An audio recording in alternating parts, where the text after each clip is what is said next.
Dhamma for today is called the Dhamma that should be encouraged and established in new monks.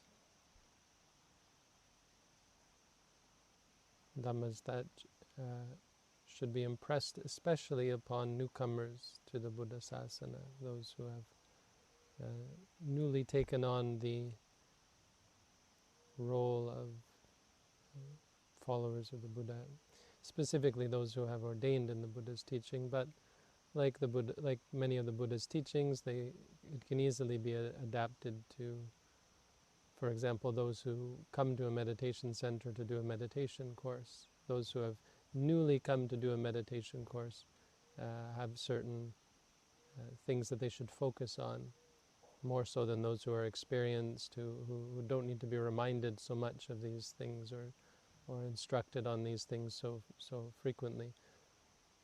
Of course, most especially for new monks who have a lot of things to consider, a lot of new rules and practices and a whole new way of life to establish themselves in.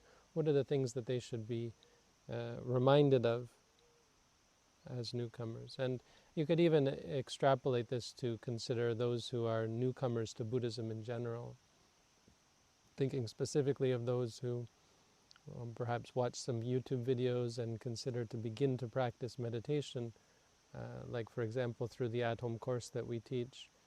People who start that course in the beginning, what are the things that they should focus on? I think it can easily be extrapolated, talking about those who come fresh to the teachings. It's more of a practical set of teachings than a deeply theoretical or the very core teachings that one comes to later on in one's practice. So these teachings are from the Panchaka Nipata of the Anguttara Nikaya, the Andhakavinda Sutta. And the Buddha is said to have instructed Ananda in these teachings, saying to Ananda, these are the things that you should teach to new monks. So technically this is not a teaching for newcomers, it's a teaching for those who are meant to instruct them. So it's a reminder for us what to give to new meditators, something very valuable and of interest to us as teachers or as those who have spent some time in the Buddha Sasana. And of course, for those of us who are newly ordained, it's important for us to be told about these things and reminded of what we should focus on. So, the first is Patimokkha Samvara, which we've talked about in several different talks now. This is the guarding of the rules. And as I've said in many other times, the guarding of the rules is the very beginning of the cultivation of sila. It isn't sila in its greatest depth, but it is the beginning. This is like, and so for a newcomer, this is absolutely essential. Rules, in fact, are most important for those who are new to the practice of the teachings, because of course those who have been following the teachings for a long time, the ideas and the principles behind the rules are second nature to them, let alone the actual following of the rules. So sometimes they might mistakenly break the rules, but because the principles are so ingrained in them, it's not such a danger. But for newcomers who have different ways of life and are accustomed to behaviors that are often inappropriate for one who is ordained or more generally for one who has come to take meditation practice, they're used to acting and behaving in certain ways that are not suitable and not conducive to the cultivation of the Buddha's teaching. And so rules are essential and invaluable for someone who is new to the teachings, not as a substitute for actual ethics or actual virtue, but as a means of directing one in the direction towards the cultivation of true virtue and true sila, and as a result, concentration and wisdom. They can be likened to a road sign or on a hiking trail. If you've ever gone hiking in the national parks, they will have markers every so often telling you, don't go here, don't go there. There'll be a marker that's saying, this is poison ivy. So for someone who is familiar with poison ivy, they don't need that marker. They've been through the forest enough and they can say, oh, that's poison ivy, I won't go there. But for a newcomer, they don't know any better. They say, why shouldn't I go that way? Oh, there's a sign that says that's poison ivy. Don't do this, don't do that. All of these rules, for someone, it's important to understand rules are there for people who don't know better. And as a newcomer, in many ways, you don't know better. You can extrapolate this in an easy to understand way to talk about the 8 precepts or the 5 precepts. So the 8 precepts as well, many people don't understand. Why shouldn't I engage in entertainment, or why shouldn't I eat in the evening is a very common one. I'm thinking, what's the point? Why shouldn't I just eat whenever I want? When I'm hungry, I should eat. And of course, because hunger, as we begin to learn, is not just a product of the bodily needs. It's much more, for a newcomer, it's much more about craving and desire, which of course we're trying to curb. But even more simply in the 5 precepts, for someone who is new to Buddhism, they might not even know that killing is wrong. They might not have a sense that stealing or lying or sexual misconduct or drugs and alcohol are wrong. Some people come to the meditation or to the practice of the Buddhist teaching having engaged habitually in the use of psychedelic drugs or psychoactive narcotics, marijuana, alcohol, people not thinking that these things are wrong, not understanding the need for a pure and a clear mind and for a freedom from the need to pacify one's mental conditions. Rather, the idea is, of course, to face them. So these kinds of things, rules are there for people who don't know any better. A person who has attained sotapanna, who has come to truly see the truth of the Buddha's teaching and see the truth of reality for themselves, come to let go and experience nibbana, even just for the first time, will never break the 5 precepts, not in the way that they're expressed by the Buddha. So there's no need precisely for the 5 precepts, but they will still follow them. They aren't needed as a reminder. And so this goes with all sorts of rules, most specifically for those for monks. Many of the monastic rules are very difficult to understand the need. And for a newcomer, they can seem superfluous, they can seem overly busy, overly complicated. And it's common in some places to see new monks giving up the rules from the very beginning, not having any interest in keeping them. In certain places and cultures around the world where you see Buddhism develop, if you spend time in monasteries, you'll begin to see the general monastic level of keeping the rules has declined and is often not up to par, where they, from the very get-go, say, oh, just focus on what's important, not understanding the benefit of these rules, which admittedly are not intrinsically valuable. So, for example, not using money. I'd say it may seem like an obvious one, but it's not intrinsically valuable. Of course, we can all understand the potential dangers of money, but there's nothing unethical about using money. So a person who doesn't touch money is not any better ethically. And yet, for having spent time as a Buddhist monastic, if you spend time around people using money and then see the difference when people are not using money, the difference is quite stark. And the value of keeping the many precepts that are not intrinsically valuable, but are utilitarian value. So there's this difference between should ethics be universal or utilitarian. The philosophers talk about these ideas, and I'm not, of course, an expert on their philosophies, but from a Buddhist perspective, there are these 2 aspects of ethics. There are things which are ethically intrinsically immoral, like killing and stealing and so on. And then there are things which are just practically utilitarian in value. Not using money is an incredibly utilitarian rule that we absolutely as monastics should keep, and of course meditators should keep it as well. And you'll see in some meditation centers that are more in an urban location, the meditators will frequently leave the monastery to go and buy the things that they crave, or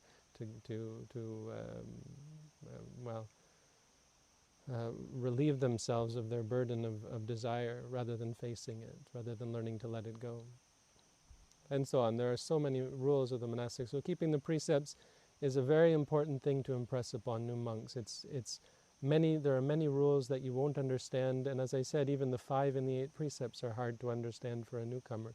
But absolutely, these rules are not arbitrary. They haven't grown up over the years. They are ancient, and they have stayed the same for a very specific reason, for a very important reason, that they are intrinsically valuable, that they are the words of the Buddha, and they are an important first step on our coming to understand the teachings, just as having markers on a hiking path are important for you to make sure you make it to the end of the path without getting lost or killed or something, or fall into a patch of poison ivy. The second thing that should be impressed upon newcomers is guarding the senses. Again, a very common topic that we've talked about many times, but for newcomers especially, because this teaching is the guarding of the senses, the eye, the ear, the nose, the tongue, the body, is the very essence of our practice of mindfulness in a sense, right? Noting, seeing, noting, hearing, sati samvara, with mindfulness, guarding the senses, indriya samvara through sati, through mindfulness, is a core part of the practice, and that will never change. This is not a newcomer teaching. This is something that should be stressed for everyone.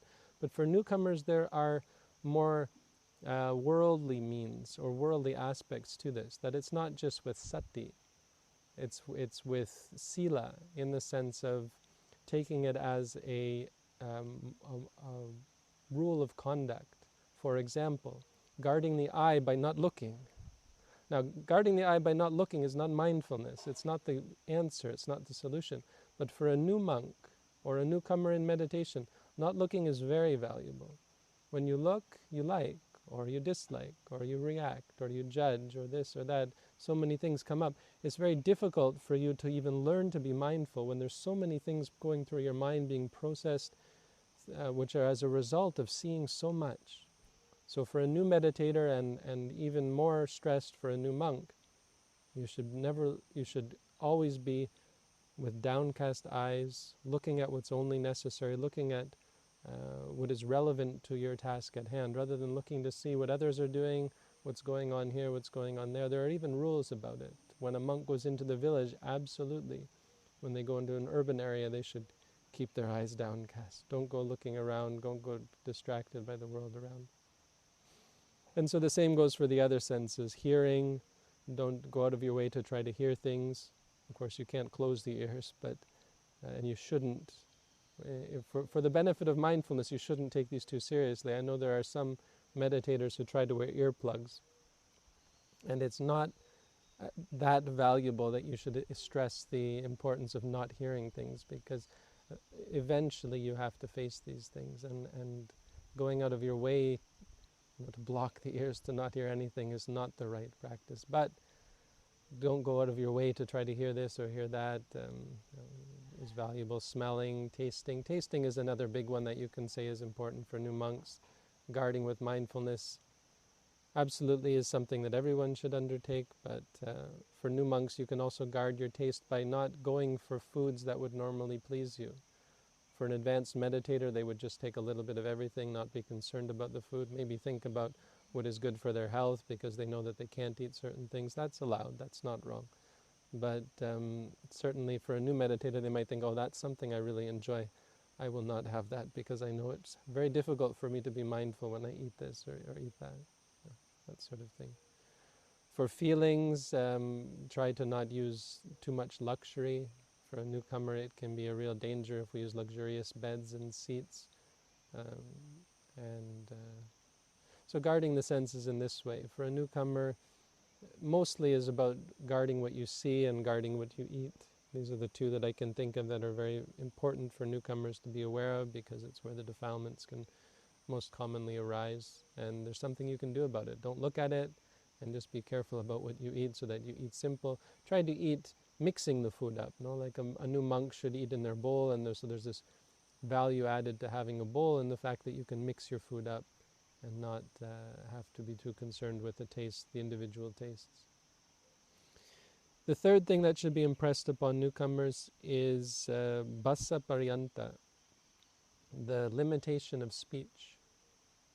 Again, speech is something that naturally comes less for long-term meditators, but it's also something that An enlightened person doesn't, of course, have to worry about. They can speak. They will often give talks on the Dhamma. A person who has followed through with the teachings and has learned the teachings and has come to understand the difference between right speech and wrong speech should theoretically be able to talk without being concerned about the limits. And yet, one of the big lessons that an advanced meditator learns is talk less. You'll get in less trouble. But for a newcomer, this is not the case. We're used to talking a lot. For the most part, we're an engaging species. We communicate through speech much more than other animals. We communicate constantly through talking, through communication. Nowadays, it's not verbal speech, but it's texting or emailing or this sort of thing, instant messaging, chatting. But all this sort of communication should be limited. And for a newcomer, it's important to physically limit your communication. Remind yourself that you don't need to talk so much, because your habit from not being a monastic, not being a meditator, not being engaged in the practice of the Buddha's teaching will be to talk a lot, to talk often, to talk about things. In fact, sometimes we feel obligated to talk. We might think, oh, if I don't say something, they'll think I'm unfriendly. And this can be a real problem for newcomers. They don't realize the importance of silence, and so they think, oh, someone just moved in next door, I should go and say hello and tell them my name. I often joke with the meditators is that they know each other better than I do. I often don't even know the names of my meditators because the name isn't important. You come, I give you the teaching, and I remember your face, that's enough. But the meditators will be able to tell me the stories about each other, their backstories in ways that I don't know. And the only way that could happen is if they were engaging in, useless speech that was of no value or import, but often simply because, that's how you be friendly. We're not here to be friendly in that way. We're not here to engage in relationships with each other. We're here to learn about ourselves, and the only way we can do that is if we focus on ourselves. And it's essential for a new meditator. It's also essential for monks in general to not have a lifestyle of chatting, of communicating. If you look at the suttas, there's the case where a group of monks decided for 3 months of the wasa, the rain season, they were not going to speak at all. So for 3 months they went without speaking, and the Buddha asked them at the end, how did you spend the rains? They said, oh, we didn't speak. The Buddha scolded them. He said, that is not according to the Dhamma. He said, even animals can go 3 months without speaking. You are monks. And he was making a point that speech is important, right speech is important. And then there was a group of 3 monks who spent the 3 months of the rain together, and then the Buddha came to visit them and asked them, how are they spending the rains? And they said, we don't talk at all. When we need to have someone help, we use a hand gesture, but we will in no way break speech. But every 5 days, I think it was, they would get together and they would talk Dhamma. Recite the teachings, talk the teachings, but speak about the Dhamma together. So they would speak when it is important. And the Buddha praised that they would do their best to not speak unless it was absolutely necessary, but then to speak together in order to facilitate the teaching and the learning of the Dhamma. So this is what we do when we give talks, when we have discussion, when we have reporting. This is a valuable part of our practice, absolutely. Apart from that, there's a real obvious distinction between that and chatting and socializing, which should not be encouraged, and for the most part should be avoided. You can be absolutely perfectly friendly without speech. It just takes a little bit of an adjustment. You smile, you express kindness, you give people their space that they need, and you give support, and you observe when people need help, and you help each other. But you can do all of this without speech or with minimal speech. In many cases, you can't expect to emulate these monks who didn't talk at all, but speaking very briefly about what is needed, speaking briefly about a situation, and then going your way with a smile is absolutely perfectly friendly and incredibly valuable for reminding each other, for maintaining the emphasis and the dedication to the practice. So knowing having a limitation on our speech, because useless speech is useless, but it's also absolutely a cause for great stress and mental proliferation, which leads to craving and liking and disliking and judging and just doubting and worrying and future and past and conceptual thinking. Instead of focusing on your experience, you're now focusing on that person and their ideas and the things they said and so on. You can see this as a meditator. You can see how this happens when you do make the mistake of having a conversation, chatting with someone else. It leads you out of the present moment and out of your practice. The fourth Dhamma to be taught and impressed upon newcomers is called Kaya Wupakasa, which means physical or bodily seclusion. There are two kinds of seclusion in the Buddha's teaching, Kaya Wupakasa and Chitta Wupakasa, or Viveka it's sometimes called, but here the Buddha uses the word Kaya Wupakasa. So Chitta Viveka is something different. It's the cultivation of the jhanas, the cultivation of meditation practice, which secludes the mind from the experiences, so that one is only focused on one's meditation object. In the practice of vipassana, it simply means the seclusion of oneself from the defilements. You don't actually seclude yourself from the experiences. You experience things filtered, pure, and free from the defilements. So seeing is just seeing, hearing is just hearing, as the Buddha explained to Bahia. But Kaya Wupakasa is valuable all the time. And again, this is the sort of thing that becomes a habit for people who have practiced the Buddha's teaching over the long term. But again, for newcomers, seclusion is not something that they seek out. We often seek out communion. Many meditators will remark upon the lack of group meditation in our meditation centers. But to be honest, if following the Buddha's teaching, there's no sense that we should be practicing meditation in a group. The benefit, the seeming benefit and the encouragement that it gives is really just a crutch and in many ways a hamper of our honest dedication to focusing on ourselves and our own experience. The support that it gives is the fact that you are thinking about the other people around you, which is not mindfulness at all. When you're thinking about how other people are perceiving you, and having it remind you to walk straight and to not do this and not do that, is really getting yourself outside of your experience. So there's something quite valuable about the seclusion and the practice in complete seclusion, where all you have to think about and concern yourself is your own experience. And over time you will realize this, but in the beginning a meditator will often think that they need communion, they need community, they need other people. And it should be impressed upon them that this is not really according to the Buddha's teaching, where again and again the Buddha told us to find an empty place, a place where there is no one, not even other good people, where there is only you and your problems and your defilements and your progress to be free from the defilements and free from suffering.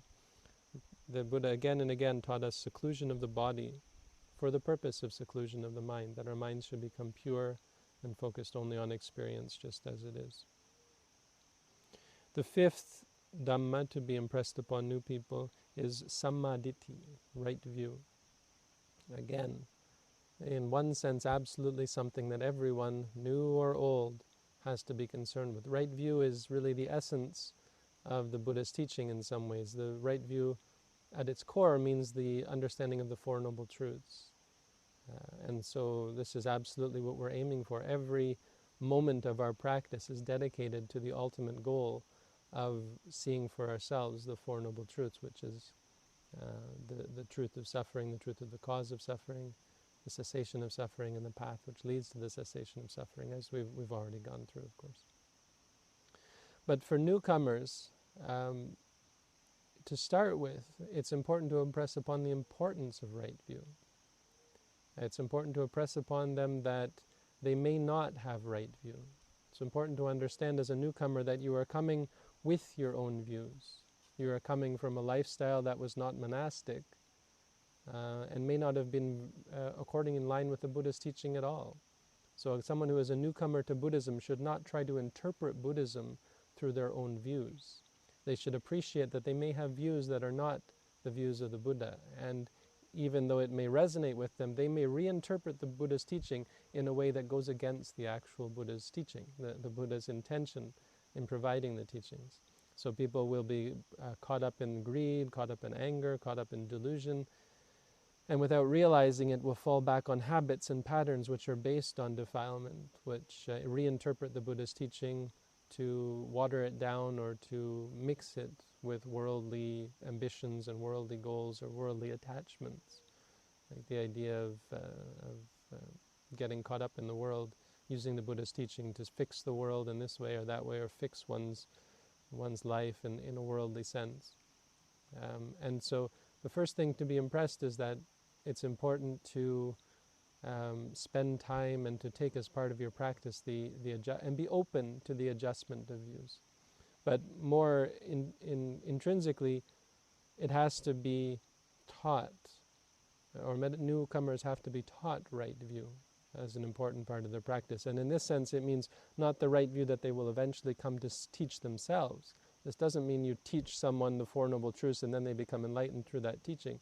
That is something they have to realize for themselves. But it means that you teach people the right understanding of the Buddhist teaching, that we follow the right understanding of the Buddhist teaching. Because, again, we come to the Buddhist teaching with our own ideas, and if not given proper and detailed instruction, it's quite common for those who, especially those who have much learning, to, again, interpret the Buddhist teaching in their own way and in a way that goes against the traditions. So it's often valuable for us to check our own interpretation against the interpretation of the established teachers, and this is what's very valuable about the Theravada. You can see if someone is going against the Theravada, then it's highly likely that they are just following their own interpretations, their own views. It's not so likely that they after all these hundreds and hundreds of years have found something that all of these other wise and venerable teachers missed, and that they're only now able to be the one to interpret the Buddha's teachings correctly. I mean, it's certainly possible, but much more likely that they themselves are just following their own views, which are not based on the Buddha's teaching, because of course they don't come here having based anything on the Buddha's teaching. We come to the Buddha's teaching with all of our views and all of our ideas based on something else. And until we are given this sort of instruction and detailed explanations of the Buddha's teachings, it can be very, very easy for us to reinterpret them and thus follow a way that is, again, out of line with the Buddha's teaching and not likely going to lead us to the goal of the Buddha's teaching. So these 5 are incredibly important. They are not core, they are not deep teachings. They sort of skirt around the edges of the deeper aspects of the teachings, but they are a reminder to us that the Buddhist teaching is not just focusing on the point that will lead us to enlightenment. It's about looking where we are. We're at the bottom of the mountain, and we can't think about what we're going to do when we get to the summit. We have to think, look, at the bottom of the mountain, what are the first steps, and how do we deal with being at the bottom of the mountain? For a newcomer, there are many ways in which, no matter how great you are, and it's quite possible that someone has a sense that they are great, no matter how great you are, you may very well be great.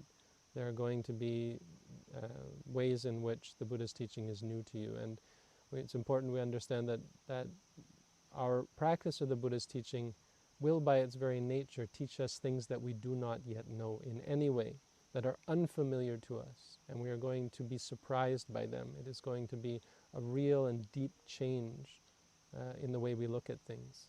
And if we can understand that, then we can be able to adapt ourselves. So maybe I could add something, is that a new monk should be, or a new meditator should be open to instruction and open to change.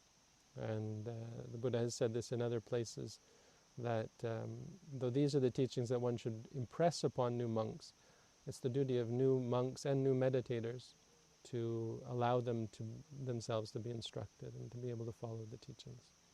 So these 5 are things that we impart, and I impart to you, and as you begin to teach others, you can impart to newcomers as well. These are the Dhammas for one who is newly ordained. And that's the Dhamma for today. Sadhu.